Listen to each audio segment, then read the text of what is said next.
Saladin, the warrior who defeated an empire without losing his honor. Long before history was divided by religion, before wars were reduced to simple stories of good and evil, one man stood at the center of a conflict that shaped the medieval world. His name was Salah ad-Din al-Ayyūbī. In the West, he is known as Saladin. He was born in 1137 or 1138 in the city of Tikrit, in what is now modern-day Iraq. Saladin did not come from royalty. He was not raised to be a king. In fact, his early life gave no hint that he would become one of the most respected leaders in both Islamic and European history. His family served as military administrators under the Seljuk rulers. Saladin grew up learning discipline, strategy, and faith. At first, he showed little interest in war. Historical accounts describe him as quiet, reserved, and more drawn to study than to battle. Everything changed when he entered the service of his uncle, Shirkuh, a general under Nur ad-Din, the ruler of Syria.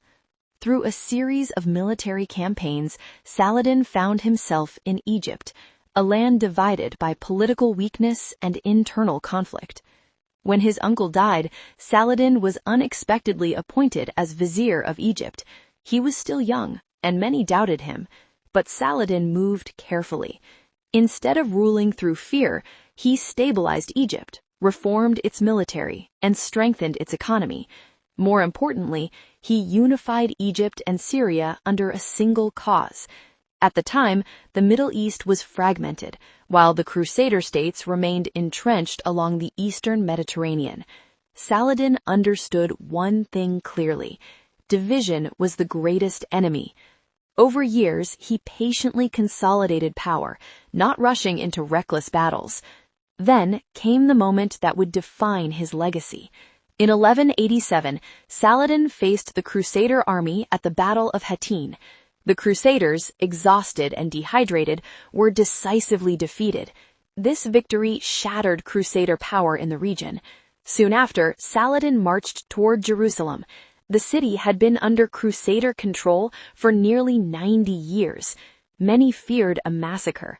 They remembered what happened in 1099, when Crusaders captured Jerusalem and slaughtered its inhabitants. But Saladin chose a different path. When Jerusalem surrendered, there was no mass killing. Christian civilians were allowed to leave safely. Ransoms were set at reasonable prices. Those who could not pay were often freed anyway. Saladin even protected Christian holy sites. This decision shocked Europe. An enemy commander had acted with mercy.